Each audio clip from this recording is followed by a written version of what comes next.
How will three girls be fighting over a man? I mean, have they finished? Even if they are finished, why can't I stay alone? Like, I don't understand the pressure from housemates to actually like be coupled up.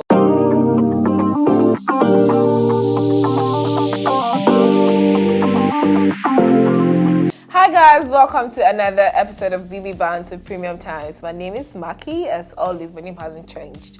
And I have with me in the studio today, Premium Titi. T for Tit. Hi Titi, say hi to your fans. Hi people, I'm Titi Lokwe-Fadare. Nice to meet you, Titi Lokwe-Fadare. My name is Maki. What's that? So guys, today we'll be discussing the fights in the Big Brother house season 7. The avoidable and unavoidable fights. I mean, we've seen a lot of drama in the house. But then, this is what we asked for, right? When we started, we said, oh, these people are sleeping on a bicycle. They need to give us content. They need to give us action. Now, action, they choke us. We're looking for, now we're here saying, some of these fights are avoidable. They're not necessary. Just look and pass. Some of them, we really wanted them to fight. Like for me, I wanted Adekunle and Segun to just exchange punches so they could go home and reduce the number. Today, we'll be discussing all of these. And we have like 4 major fights that happen during the week. Well, we would say from our own perspective if they were avoidable or unavoidable, and then we expect you to tell us, share with us in the comment sections too other fights that we did not see and if they were avoidable or unavoidable. So Shegs and Adekunle was my best fights for the week because the two men already have bad blood for each other. They don't like themselves, so I was expecting to see something like straight take it in. But we didn't see that. What happened? Okay, let me just start from the beginning. The first day they came in, we were expecting like some sort of Yoruba demand vibe. Yeah, like a collabo between Shegs and Adekunle. That was like the vibe we got. And then immediately we started seeing some enmity in between them when Adekunle said that was telling Alison then that Shegs is not like someone you can bank on and all of that stuff. So I believe that like the outburst was like a pent up anger like inside. For a long time, talking about when, according to Shegs, that Adekunle put up Groovy, that's Shegs' guy, up for eviction. Talking about the fact that they're always gossiping about each other and I mean, so it's funny for me starting with the Groovy stuff. This is a competition. We're not here to do who is my guy, because at the end of the day, if you go home, Groovy continues to play. The housemates are pretty emotional. They are too emotional. They don't understand that it's actually a game. Again, we don't need your feelings. It's a game. It's this money we want to take. Perhaps when we go outside, we can reconcile our differences and say, oh, but we were playing a game. And then for Adekunle to come up, within a short period of time, say this is who Shegs is. You barely know this person, and then you're already assessing or saying this is what it is. I think it's based on what Shegs say. People think he brags a lot. There's this poverty mindset that we have in Nigeria. And there's also the fact that we feel like rich people are not we. I'm not part of them. But they feel like they feel like rich people are like the enemies of Nigeria. So if we are poor, let us be poor. People will be dragging poverty with each other. You understand? Which doesn't make sense. So they're expecting that he talks to like highly of himself, and it's possible that I've not actually like heard him speak up like that, but it's possible that he has, because I think other housemates have equally said that, and he doesn't like it. But I don't think you should take it personal. If you understand that this is how this person is, just accept the person like that. But again, so I don't see anything wrong with speaking highly of myself. You also don't want me to speak about myself in a condescending manner. I mean, poverty sells, and people have been using it in previous seasons. So based on previous seasons, the first that was Efe. I think poverty sold for him. If you understand. Then if you actually come from like a very sentimental point of view that we don't have these things, and most Nigerians can actually relate to this reality, and then they would want to. Please, I don't want to relate. I mean, I like money. Money likes me, so I relate. I attract money. I attract wealth. I don't want to sell the poverty myself. And then we had Adekunle and Chichi. Adekunle appears to be at loggerheads. He's like biting almost everybody in the house now, and it feels like he has lost his cool, or being in a confined space has gotten the best of him, and he can't contain it anymore. At every opportunity he gets, he just moves and does things, and he flips. I think the reason why Adekunle started like behaving, I wouldn't say irrational, but really rash. I think it started with when Alison left him. So God. he became really lonely. And you know, when Doyin, so it means that was true when Doyin said, Adekunle said, you're the one who's keeping sane in the house. So let's bring it back to Chichi and Adekunle. So Chichi said Adekunle wished that her ship with Deji would crash. But why would I talk to you? Were you not already saying that the ship will still sink? Adekunle is actually someone who has anger issues. You understand? But when he was talking, I think initially he started calm.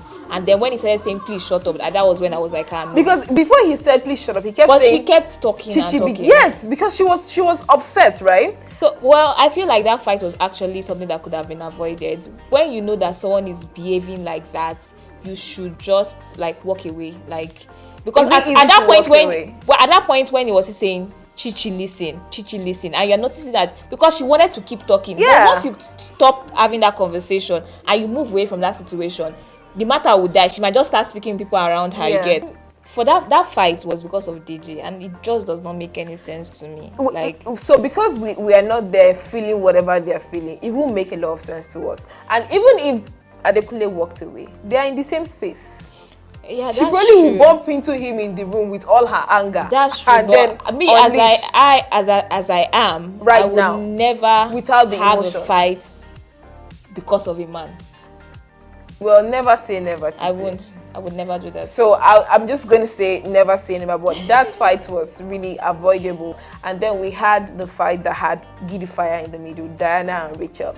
I think Gidifire is a bad guy because this moment you're with Amaka. But I'm wondering why that fight did not include Amaka. And Amaka was on the side laughing at Diana and Rachel. What's evil? You see, I think Amaka was just enjoying herself, having been rejected by two persons. Groovy and Elo Swag.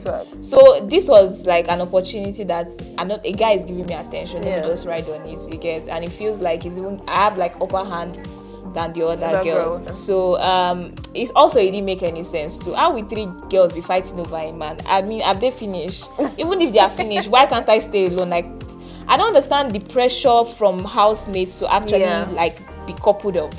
So peer pressure is a thing, Titi. Like, peer pressure is huge. And myself, I intentionally remind myself from time to time, say, no peer pressure. Yeah, that's true. I say that to myself. I didn't get Diana's pain because Ebuka asked her, what is the thing between you and Gidifa? I say, we're just friends. We're just friends. So why are you now taking it personal? So if you're friends with people, they can't say sometimes to an extent. Like, I'm like, what's going on? That's just being selfish. My dear Gidifire, the real playboy mansion guy, he's just there, chill. This one no concern me kind of vibe. When you finish, I'll be okay. So, but the funny thing now is that Amaka has recently told Gidifire that she wants to like quit, like they should just take each other as friends, and I think that should like die down. But I feel like the fight was expected, but it was totally avoidable rather. Could have avoided that fight. I think it was unnecessary. That's what I want to use. Unnecessary. What are you fighting over exactly? Chichi went off on Diana because of Deji again. Dear Deji. So it's not even just Deji. It's the fact that out of the 4 fights we've mentioned, like 3 of them are focused on men. Why, ladies? Nigerian ladies, why? Like, this is really bad. So I mean, in this situation, Deji did Diana a favor by giving her a space in his locker, and then Chichi was like, why will you give her a space? Because maybe she feels threatened that Diana wants to take Deji from. What is that? I am lost for words, so I don't know what to say. Because again, it's really shameful seeing women tear themselves apart because of men. Because you don't see the guys doing that. Exactly. You don't see them doing that. There's always this broken thing that they somehow agree on who is going to have the baby, or everyone backs out, And we appear to be unable to have those kinds of conversations. And for me, Chichi she's giving us the violence we signed up to, but it's too much. For Chichi has been calm for a while. I was one of the persons saying for now that Chichi is almost invisible. She's not giving any context. She came like that's someone true. who would give us a lot of energy, and she's just so laid back. We can see her. Now we're seeing her. Like Chichi, we see you. Okay. Anyway, guys, we saw that this week's nomination were fake. but the housemates don't know. Biggie said all of them are up for nomination because of bad behavior. I think I like the way Biggie tends to want to keep them in check, to remind them that you can't be doing anyhow. If you do anyhow, you go see anyhow for this house and all. So last week, Big Brother sent home our predictions, Titi. Yes, we just nailed it. No. You guys, for your sporty bet and your bet Naija, bring it to us. You'll be winning money every day, but if your sleep cuts, don't call me. So we said Famsavi was gonna go home with his pharmaceutical jokes. Yes. And Biggie ushered him out.